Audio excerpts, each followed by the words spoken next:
আসসালামু আলাইকুম। বাংলা সংবাদে সবাইকে স্বাগত জানাচ্ছি। আমি চিন্তিয়া হক। শুরুতেই সংবাদ শিরোনাম। হিলিতে বেড়েছে কাঁচামরিচের দাম। এদিকে আমরা সরকারকে দুইটি রোড ম্যাপ দিয়েছি, একটি সংস্কার, অপরটি নির্বাচন, বলছে জামায়াত। জানাবো বিএনপি ক্ষমতায় গেলে 18 বছর বয়সীদের সামরিক প্রশিক্ষণ বাধ্যতামূলক, বলছেন মেজর হাফিজ। স্বৈরাচার বিরোধী আন্দোলনে 73 আলেম শহীদ হয়েছেন, বলছেন চরমনাই পীর। নতুন বাংলাদেশ গড়তে পারবে কেবলমাত্র দুর্নীতিমুক্ত দল, বলছেন বুলবুল।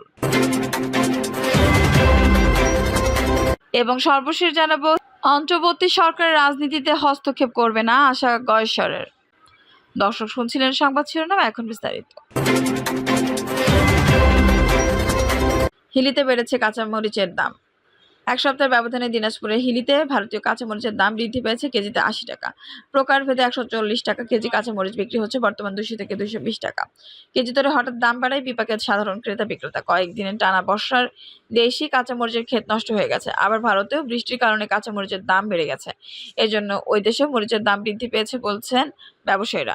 অতিরিক্ত দাম বাড়ায় বিপাকে সাধারণ ক্রেতারা। হিলি বাজারে সবজি কিনতে আসা আব্দুল মান্নান বলেন, গত কয়েকদিন আগেও 140 টাকা কেজি কাঁচামরিচ কিনলাম, আজ আর কেজি 220 টাকা। হঠাৎ এত দাম বাড়লে আমাদের মতো সাধারণ মানুষ চলবো কি করে? হিলিবাজারে পাইকারি কাঁচামরিচ ব্যবসায়ী বিপ্লব হোসেন বলেন, দেশে বর্ষার কারণে কৃষকের ক্ষেত নষ্ট হয়ে গেছে, যার কারণে দেশি কাঁচামরিচের আমদানি একেবারে নেই। আবার ভারতে টানা বৃষ্টির জন্য ওই দেশেও মরিচের দাম বৃদ্ধি পেয়েছে। আমরা বেশি দামে কিনতে তা বেশি দামে বিক্রি করেছি। আজ প্রকারভেদে 190 আর 210 টাকা কেজি হিসেবে পাইকারি বিক্রি করছি। অন্তর্বর্তী সরকার রাজনীতিতে হস্তক্ষেপ করবে না, আশা গয়েশ্বরের। বিএনপি থেকে কমিটির সদস্য গয়েশ্বরচন্দ্র রায় বলেছেন, দেশে এখনো নির্বাচন হয়নি, জনগণের ভোটাধিকার প্রতিষ্ঠা করতে পারি নাই। নির্বাচনের মধ্য দিয়ে জনগণের অধিকারগুলো প্রতিষ্ঠা হবে, সেখানে দলমত, ধর্ম, বর্ণ নির্বিশেষে সবাইকে বিএনপির পক্ষ থেকে আহ্বান করব একটি সুষ্ঠু অবাধ নির্বাচনের জন্য যেন স্ব ক্ষেত্রে অবদান রাখি। গয়েশ্বর বলেন, বর্তমান অন্তর্বর্তী সরকার কোনো রাজনৈতিক দলের সরকার নয়, এটা আন্দোলনের ফসল। যারা আজ সরকারে আছেন, প্রধান উপদেষ্টা ডক্টর ইউনূস সহ সবাই অরাজনৈতিক। আমরা বিশ্বাস করি তারা রাজনৈতিক ব্যাপারে হস্তক্ষেপ না করে গণতন্ত্রে চলার পথকে সুগম করবেন। যথাযথ সম্ভব গণতন্ত্রের সূচনার জন্য একটা নির্বাচন দেবেন। সেই নির্বাচনে সব মানুষের অংশগ্রহণের মধ্য দিয়ে বাংলাদেশে গণতন্ত্রের নতুন পথ চলা শুরু হবে। সাংবাদিকদের এক প্রশ্নের জবাবে গয়েশ্বর বলেন, আমি বিশ্বাস করি বর্তমান অন্তর্বর্তী সরকার উপলব্ধি করতে পারবে যে রাজনৈতিক প্রতিহিংসা চরিতার্থ করার জন্য খালেদা জিয়া ও তারেক রহমানের প্রতি অবিচার করা হয়েছে।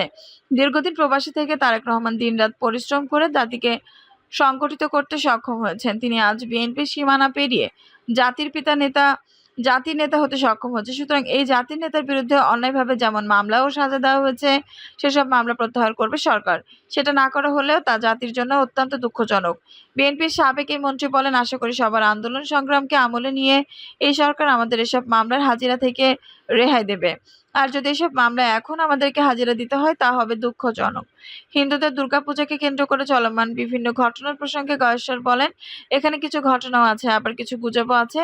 5 আগস্টে পরাজিত শক্তিরা বসে নেই, তারা একটা নাশকতা করার চেষ্টা করবে। তবে বিএনপির ভারপ্রাপ্ত চেয়ারম্যান নির্দেশনা অনুযায়ী আমরা বিভিন্ন এলাকায় পাহারা দেব, সেখানে বিএনপির কেউ ব্যর্থ হলে তার বিরুদ্ধে যথাযথ ব্যবস্থা নেওয়া হবে। আমরা সরকারকে দুইটি রোডম্যাপ দিয়েছি, একটি সংস্কার, অপরটি নির্বাচন, বলছেন জামায়াত। বাংলাদেশ জামায়াত ইসলামীর আমির ডক্টর শফিকুর রহমান বলেছেন, আমরা সরকারকে দুইটি রোডম্যাপ দিয়েছি, একটি হলো সংস্কার, অপরটি হলো নির্বাচন। আমরা চাই সরকার আগে সংস্কার করুক, পরে নির্বাচন করুক। তিনি বলেন, সাবেক প্রধানমন্ত্রী শেখ হাসিনা যদি অপরাধী হয়ে থাকেন, তাহলে অবশ্যই তাকে শক্তির আয়তায় আনতে হবে, তাকে কোনোভাবেই ছাড় দেওয়া হবে না। এই সময় তিনি বলেন, সাবেক প্রধানমন্ত্রী যিনি দেশ থেকে চলে গেছেন, অনেক বলে পালিয়ে গেছেন। আসলে পালিয়ে যাওয়া কোনো ভালো জিনিস না। আমি বলি উনি চলে গেছেন, উনি চলে যাওয়ার পর আবার মাঝে মাঝে শুনি যে উনি ঢুকবে। আমি মনে করি যে চলে গিয়ে ভালোই করেছেন, কারণ দেশের মানুষ তাকে ভালোবাসে না। যেহেতু দেশের মানুষ ভালোবাসে না, সেহেতু জোর করে আবার ক্ষমতায় বসা বুদ্ধিমতির কাজ হবে বলে মনে করি না। তিনি আরো বলেন, সেনা কর্মকর্তা তানজিম সারোয়ার খুবই ভালো মানুষ ছিলেন। তার পরিবারের সঙ্গে কথা বলে জানলাম, আসলে সে সেনা সেনাবাহিনীতে যোগদান করেছিল। জীবন বাজি রাখতে আমরা নির্জনের জন্য দোয়া করব যাতে আল্লাহ তাকে ভেস্তে না দান করেন। এর আগে বাসায় ঢুকেই তানজিমের পরিবারের সঙ্গে তিনি দীর্ঘ সময় কথা বলেন। বিএনপি ক্ষমতায় গেলে 18 বছর বয়সীদের সামরিক প্রশিক্ষণ বাধ্যতামূলক, বলছেন মেজর হাফিজ। বিএনপি ক্ষমতায় গেলে 18 বছরের সবাইকে সামরিক প্রশিক্ষণ দেওয়া বাধ্যতামূলক করা হবে বলে জানিয়েছেন বিএনপি স্থায়ী কমিটির সদস্য মেজর হাফিজ উদ্দিন আহমেদ। তিনি বলেছেন, বিশেষ করে ছাত্র ছাত্রীদের প্রশিক্ষণ দেওয়া হবে, যা বিশ্বের অনেক দেশে আছে। প্রত্যেক নাগরিক 1-2 বছরের সামরিক প্রশিক্ষণ নিয়ে থাকেন। বর্তমান রাজনৈতিক প্রেক্ষাপটে রাষ্ট্র বিনির্মাণে মুক্তিযুদ্ধের করণীয় শীর্ষক এ আলোচনা সভায় আয়োজন করে জাতীয়তাবাদী মুক্তিযোদ্ধা দল, মুক্তিযোদ্ধা দলের সভাপতি ইশতিয়াক আজিজ উলফাতের সভাপতিত্বে বিএনপি চেয়ারপারসন উপদেষ্টা সৈয়দ মোয়াজ্জেম হোসেন আলাল, মুক্তিযোদ্ধা দলের জয়নুল আবেদীন, এবি পার্টির যুগ্ম সদস্য সচিব ব্যারিস্টার আসাদুজ্জামান ফুয়াদ প্রমুখ বক্তব্য দেন।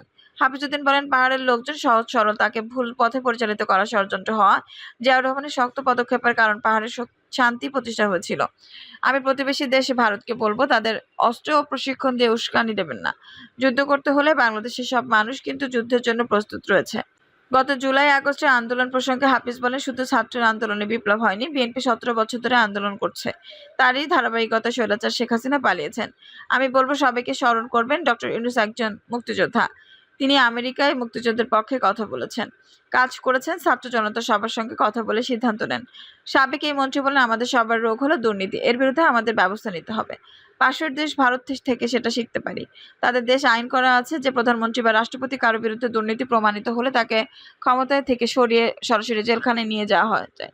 সে ধরনের প্রাতিষ্ঠানিক রূপ আমাদেরও দিতে হবে। দুদককে শক্তিশালী করতে হবে। সংসদ নেতা, বিরোধী দলীয় নেতা ও প্রধান বিচারপতিকে দুদক চেয়ারম্যানে নিয়োগ দেবেন, যেটি ভারতে রয়েছেন। স্বৈরাচার বিরোধী আন্দোলনে 73 আলেম শহীদ হয়েছেন, বলছেন চরমোনাই পীর। ইসলামী আন্দোলন বাংলাদেশে এর আমির মুফতি সৈয়দ মোহাম্মদ রেজাউল করিম বলেন, স্বৈরাচার বিরোধী আন্দোলনে ইসলামী আন্দোলন বাংলাদেশ ও তার সঙ্গে অঙ্গ সংগঠনসমূহের ভূমিকা ছিল অন্যান্য। এই আন্দোলনে 73 জন হাফেজ আলেম শহীদ হয়েছেন এবং আহত হয়েছেন শতাধিক। সুতরাং আলেম ওয়ালামারা সত্য ও ন্যায়ের পক্ষে সবসময় সজাগ ছিলেন। তিনি বলেন, বিগত আওয়ামী লীগ সরকার এই দেশের নয়, বরং বিদেশি দালাল সরকার হিসেবেই শিক্ষানীতি সহ বিভিন্ন সেক্টরে দেশ ও ধর্মবিরোধী এজেন্ডা বাস্তবায়ন করেছিল।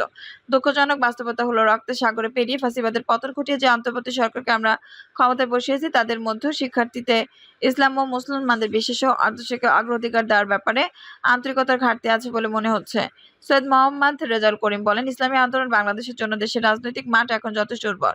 দেশের মানুষ ইসলামী আন্দোলন বাংলাদেশের কার্যক্রমকে পর্যবেক্ষণ করে সন্তুষ্ট হয়েছে। আগামীতে তারা ইসলামী আন্দোলন বাংলাদেশকে ক্ষমতায় ভার অর্পণ করতে চায়। ঐক্যের ব্যাপারে পীর সাহেব চরমোনাই বলেন, জন্ম থেকে ইসলামী আন্দোলন বাংলাদেশ ঐক্যকামী দল। আমাদের মরহুম আমির শায়খ সৈয়দ ফয়জুল করিম রুহু ঐক্যের ব্যাপারে অধীর আগ্রহী ছিলেন। তিনি বিভিন্ন সংগঠনের নেতৃত্ববৃন্দের কাছে গিয়ে ঐক্য ও সম্প্রীতির বাণী ছড়িয়ে গেছেন। আমৃত্যু আমরা সেই পথ ধরে ঐক্যের বার্তা দিয়ে যাচ্ছি।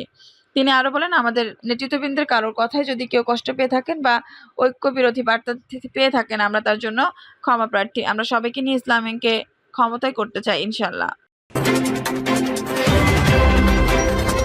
নতুন বাংলাদেশ গড়তে পারবে কেবলমাত্র দুর্নীতিমুক্ত দল, বলছেন বুলবুল। জামায়াত ইসলামের কেন্দ্রীয় নির্বাহী পরিষদের সদস্য ঢাকা মহানগর দক্ষিণ আমির নুরুল ইসলাম বুলবুল বলেছেন, ছাত্র জনতার আকাঙ্ক্ষিত নতুন বাংলাদেশ গড়তে পারবে কেবলমাত্র দুর্নীতিমুক্ত দল। যে দলের শীর্ষ নেতৃত্ব থেকে মাঠ পর্যায়ে একজন কর্মীও দুর্নীতি, চাঁদাবাজ, সন্ত্রাস ও দখলদারিত্বের সঙ্গে জড়িত নেই, সে দলের পক্ষেই সম্ভব হবে জাতিকে নতুন বাংলাদেশ উপহার দেওয়া। নুরুল ইসলাম বুলবুল বলেন, অতীতে যারাই ক্ষমতায় বসেছে তারাই নিজেদের স্বার্থে হাসিলে ব্যস্ত ছিল। দেশের সম্পদ লুট করে লন্ডন, আমেরিকা, কানাডা সহ বিশ্বের বিভিন্ন দেশে পাচার করেছে। জনগণের সম্পদ লুট করে বৈদেশিক ঋণের বোঝা জনগণের কাঁধে চাপিয়ে দিয়ে কেউ দেশ ছেড়ে পালিয়ে গেছে, আবার কেউ ক্ষমতা ছেড়ে আত্মগোপনে চলে গেছে। বুলবুল আরো বলেন, গত 15 বছরে আওয়ামী লীগ দেশের মানুষকে উন্নয়নের মিথ্যা গল্প শুনিয়ে দেশের সম্পদ বিদেশে পাচার করেছে।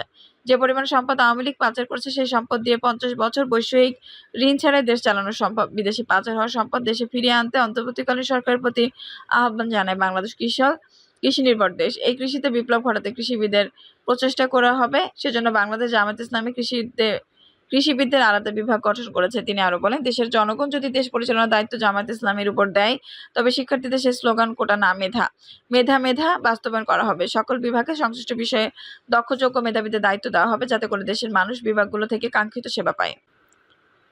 দর্শক, এই ছিল এখনকার সর্বশেষ সংবাদ। নিশ্চয়ই ভালো লাগলে অবশ্যই একটা লাইক দিন, কমেন্টে আপনার মূল্যবান মতামত জানান। সবসময় আমাদের পাশে থাকতে সাবস্ক্রাইব করে বেল বাটনটি অন করে রাখুন। ধন্যবাদ।